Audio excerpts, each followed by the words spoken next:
daawaneystaan kula soo dhawaada warka telefishinka madaxa bannaan ee Bulsho TV idinka imanaya stuudiyihiisa magaalada Hargeysa. Qodobada daawadayaal habeenkan caawa warka ku maqli doontaan waxaa ka mid ah wasiirka arrimaha gudaha Soomaaliland Cali Maxamed Waran Cadde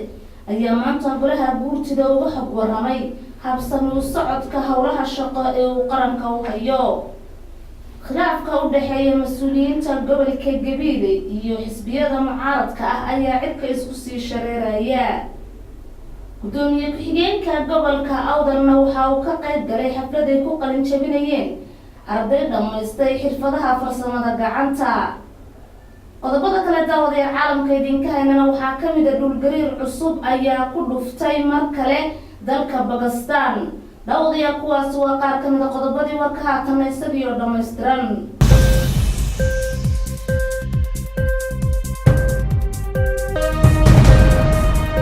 wasiirka arrimaha gudaha Soomaaliland Cali Maxamed Waran Cadde ayaa maanta golaha guurtida Soomaaliland uga xog waramay habsami u socodka howlaha shaqo ee uu qaranka u hayo. warkani waxaa inoo faahfaahinaya Cabdiraxmaan Cilmi Xirsi. wasiirka wasaaradda arrimaha gudaha Soomaaliland Mudane Cali Maxamed Waran Cadde oo heliyaan taliyaha ciidanka booliska Soomaaliland Saraakiil Guud Cabdullaahi Fadal Iimaan iyo taliyaha ciidanka badda Admiral Axmed Aw Cismaan ayaa maanta hortagay golaha guurtida Soomaaliland. fadhiga maanta ee golaha guurtida Soomaaliland ayaa uu shir gudoominaya gudoomiye ku-xigeenka koowaad ee golaha guurtida Jamhuuriyadda Soomaaliland. wasiirka wasaaradda arrimaha gudaha Soomaaliland Mudane Cali Maxamed Waran Cadde oo mudanayaasha golaha guurtida ka hor akhriyay warbixin uu kaga hadlayo howlaha arrimaha gudaha dalka oo ay ka mid yihiin kufsiga dalka ku soo badanaya, dilalka kala gedisan ee dalka ka dhaca, qorshayaasha wasaaraddiisa u yaala iyo arrimo kale. ugu horreyntiina wasiirka wasaaradda arrimaha gudaha Soomaaliland Mudane Cali Maxamed Waran Cadde ayaa waxa uu tilmaamay in wasaaraddiisu ay u qorshaysan tahay in ay sameeyaan goobaha dalxiiska ay carruurtu ku ciyaaraan. sidoo kalena wasiirka wasaaradda arrimaha gudaha ayaa ka hadlay dilalka kala gedisan ee dalka ka dhaca, waxaana wasiirku tilmaamay in ay shirar ku qaban doonaan magaalooyinka Hargeysa iyo Burco oo salaadiinta iyo oqaasha Soomaaliland ay kala shiri doonaan sidii aan loo difaacin tuug guri soo weeraray marka la dilo tuugaasi si loo ilaaliyo buu yidhi sharciga iyo qawaaniinta dalka u yaala. waxaana uu tilmaamay in haddii arrintaasi ay noqoto mid hirgasha ay yaraanayaan dilalka kala gedisan ee dalka ka dhaca. wasiirka wasaaradda arrimaha gudaha Soomaaliland Mudane Cali Maxamed Waran Cadde ayaa waxa uu sidoo kalena warbixintiisa kaga hadlay kufsiga soo noqnoqda, waxaana uu tilmaamay in dhaqankani markii hore yaraa laakiinse iminka uu ku soo badanayo dalka, isagoo wasiirkuna iftiimiyay in wasaaraddiisu tallaabo cad oo sharciga waafaqsan ay ka qaadi doonto cid kasta oo arrimahaasi ku kacda. gabagabadiina xildhibaanada golaha guurtida Soomaaliland ayaa su'aalo kala gedisan weydiiyay wasiirka wasaaradda arrimaha gudaha Soomaaliland Mudane Cali Maxamed Waran Cadde iyo taliyaha ciidanka booliska Soomaaliland Saraakiil Guud Cabdullaahi Fadal Iimaan, iyagoo wasiirka iyo taliyuhuna ay mid uga jawaabeen su'aalaha ay weydiiyeen xildhibaanada golaha guurtida Soomaaliland. khilaafka u dhaxeeya mas'uuliyiinta gobolka Gabiley iyo xisbiyada mucaaradka ah ee dalka ayaa cirka isku sii shareeraya kadib markii uu barasaabka gobolka Gabiley ku eedeeyay xisbiyada mucaaradka ah inay gobolka ka wadaan in la taageero madasha wada tashiga iyo toosinta qaranka. faafahinta warkana waxaa inoo haya Cabdirasaaq Axmed. khilaaf u dhaxeeya mas'uuliyiinta gobolka Gabiley iyo qaar ka mid ah xisbiyada mucaaradka ah ayaa maalinba maalinta ka dambaysa cirka isku sii shareeraya kadib markii barasaabka gobolka Gabiley ku eedeeyay in Gabiley ka abaabulayaan taageero lagu taageerayo golaha wada tashiga iyo toosinta qaranka. khilaafkan oo soo kala dhex galay barasaabka gobolka Gabiley iyo xogayaha xisbiga mucaaradka ee UCID iyo waliba qaar ka mid ah xildhibaanada golaha deegaanka degmada Gabiley ayaa maalintii shanaad waxay warbaahinta isku marinayaan hadallo kulkulul oo midba midka kale uu ku riixayo golaha wada tashiga iyo toosinta qaranka. xogayaha xisbiga mucaaradka ee UCID ee gobolka Gabiley Aadan Weli oo shir jaraa'id u qabtay warbaahinta waxa uu si kulul uga jawaabay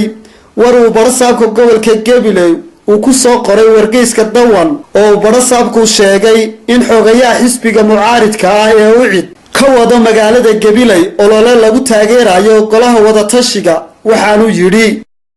saaxiibkii Yamaar waxaan leeyahay oo aan ahayn sidaan leeyahay nin mas'uulka ah ama mas'uuliyad hayn karaya gobolkan ka hayn karaya. barasaabku annaga Gabiley ahaan dadka reer Gabiley ama dhalinyarada Gabiley ma taageeraan waxaan sharci ahayn anigu waxaan ka soo jeedaa xisbi sharciya xisbi mucaarid ah oo u cid laydhaa kaama magansanayo adiga xogaynimada aan xisbiga u cid ka ahay faysalna ka magansan maayo cid kalena ka magansan maayo xisbiga u cid dhiig baan u shubay anaa soo saarnay jamaal iyo faysalna waa labadaydii garab waxaad ka sheekaysaa khaldhaasta yaree qoorta kugu xidhan qoorta inta kugu duubanee keliya ee kuu taalla xafiiskaaga oo ah inaad gebile ka dhex doondoonayso in madasha watashka la taageero waxay u dhex taallaa xafiiskiisa had iyo jeer waannu ognahay hargeysa halku tago iyo meesha uu fadhiisto iyo cidda uu u tago waannu ka waraynaa xogayaha xisbiga mucaaridka ee ucid aadan weli waxaa kaloo uu ka hadlay islamarkaana uu baaq u diray xukuumadda si loo ogaado khilaafkani waxaan aad uga xumahay xukuumadda in ay barasaabka gobolka gabiley arrintiisa u fiirsato oon isleeyahay waxa uu ka wadaa gabiley xamaasad gaara iyo buuq anigu kolley jawaabta uu barasaab ka bixiyey xilkayga mid aan isaga ka magansanaya maaha laakiin adigu waxaad ka sheekaysaa masaakiintii amba dhallinyaradii bilaa camalka ahayd ee kaariyiinta ka ahaa wajaale ay xildhibaanada golaha deegaanku ay arrintoodii galeen adigu markii aad laaluusha ka qaadatay aad baan uga xumahay in barasaabka gobolkii gebile uu ka dhigo gobol kheera oo isku arki waayo inuu yahay barasaab xukuma gobolkan kow wuxuu ka bilaabay uqaashii gobolka oo iyaga gacanta la galay oo uu qaarkood xidhiidhay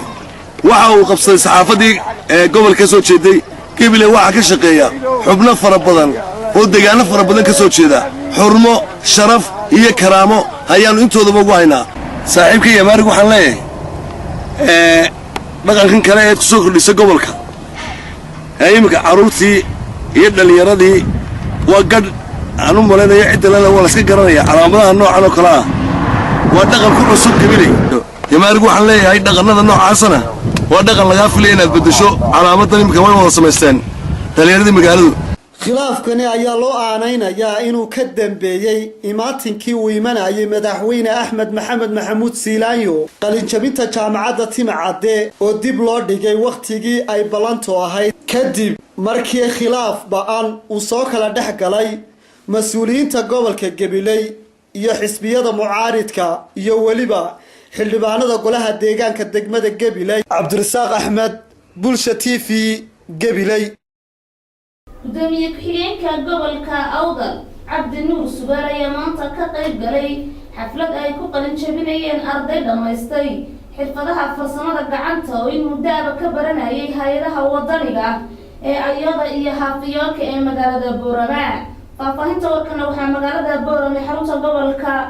awdal nooga soo diray maxamed xasan sharbiyare barasaab ku-xigeenka gobolka awdal mudane cabdi nuur sugaal ayaa waxa uu maanta ka qayb galay munaasabad ballaadhan ay ku qalinjabinayeen arday dhammaysatay xirfadaha ay ka mid yihiin nijaannimada laxaamada wastaannimada iyo weliba ranjiyeynta guryaha iyadoo ay ardaydan ay qalinjabinaysa ay tiradoodu dhannayd 120 arday oo ka baxay ururada wadaniga ayodhiha fayoko iyo weliba hay-ada unedo oo iyadu mashaariic hormid ay kusoo kordhisay in labadaasi ururba waxaa halkaasi ka hadlay qaar kamid mas'uuliyiintii munaasabadaasi soo qaban qaabiyay waxaa qaarkood hadaladoodii kamid ah ogaashii waxaan ku faraxsanahay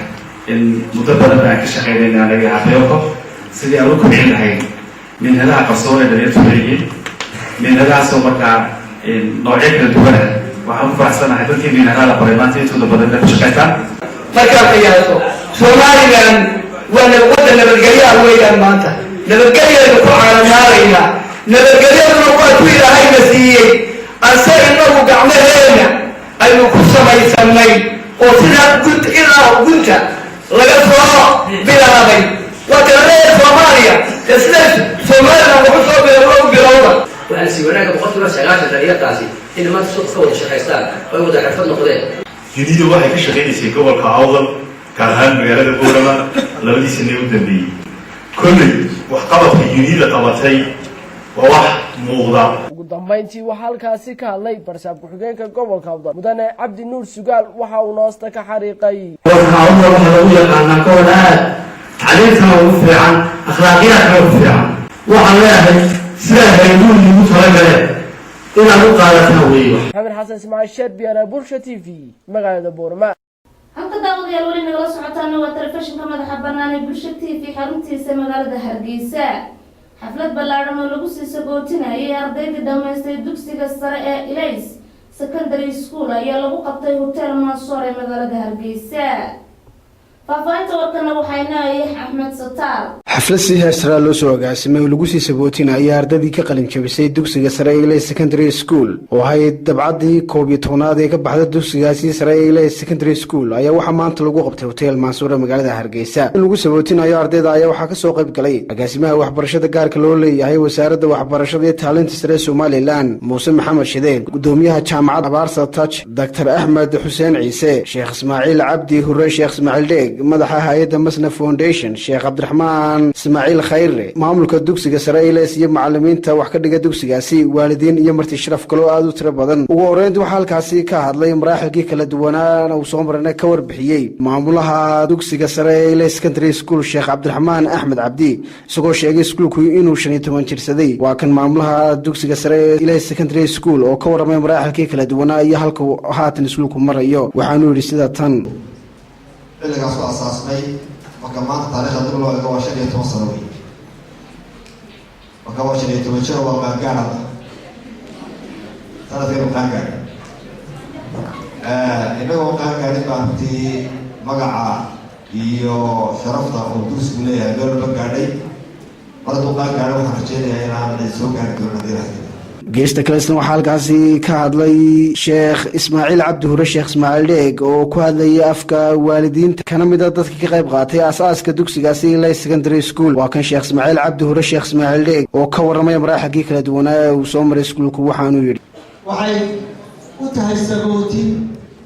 anagoo ku hadlaya magaca waalidka. waxay xafladu sagootin u tahay dugsigu uu ku sii sagootinayo amba uu ku sii macasalaamaynayo jiilka ubaxa ah ee ka qalin jabiyey dugsiga sare ee Ilays sanadkan oo ah dhalinyarada wiilal iyo gabdhaba leh ee quruxda badan ee hortayda soo fadhiya. waxaan leeyahay soo barbaara. ayaguna halkaasi hadalkaas kaga dabamaray agaasimaha waxbarashada gaarka loo leeyahay wasaaradda waxbarashada iyo tacliinta sare Somaliland Muuse Maxamed Shideen, gudoomiyaha jaamacadda Abaarsa Touch Ahmed Xuseen Ciise, madaxa hay'adda Masna Foundation Sheekh Cabdiraxmaan Ismaaciil Khayre iyo mas'uuliyiin sare oo ka socota jaamacadda Armas. waxay dhammaantood sheegeen ahmiyadda waxbarashadu u leedahay dadka, iyagoo sheegay inaanay waxbarashadu aanay dhammaan ee halka ay ka sii wadaan. midna waxaa halka agaasimaha waxbarashada gaarka loo leeyahay Muuse Maxamed Shideen uu shahaadooyin ku guddoonsiiyay ardaydii kaalmaha sare ka gashay imtixaankii dalka. xaflad dib loogu furayay sanad dugsiyadeedka 2013-2014 ee madrasada Al-Najah Al-Islaamiya ayaa lagu qabtay isla madrasadaasi. faafahinta warkana waxayna hayay Cabdiraxmaan Fantastic. xalfadan oo si ballaaran loo soo agaasimay oo lagu furayay sanad dugsiyeedka 2013-2014 ee madrasada xifdiga Quraanka Kariimka ah Al-Najah Al-Islaamiya ayaa maanta lagu qabtay barxadda hore ee madrasadaasi. waxaana xalfadaasi ka soo qayb galay agaasimaha guud ee wasaaradda diinta iyo waqaafta Somaliland, culimaaddin, waalidiin, maamulka, macallimiinta iyo ardayda madrasada Al-Najah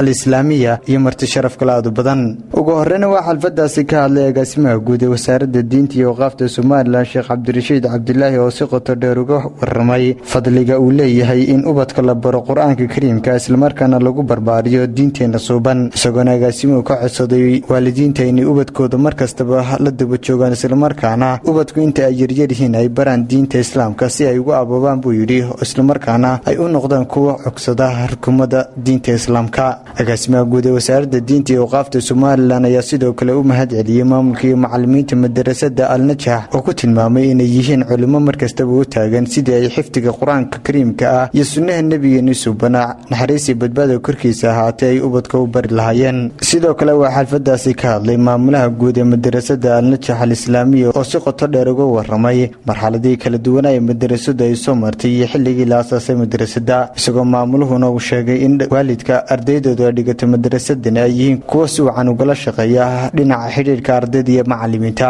gabagabadiina waa xalfadaasi abaalmarino kala duwan lagu guddoonsiiyey ardayda ugu kaalmaha sareysay imtixaankii sanad dugsiyeedkan oo halkaasi uu ku guddoonsiiyey agaasimaha guud ee wasaaradda diinta iyo waqaafta Somaliland. madaxweynaha dalka Mareykanka iyo madaxweynaha dalka Iran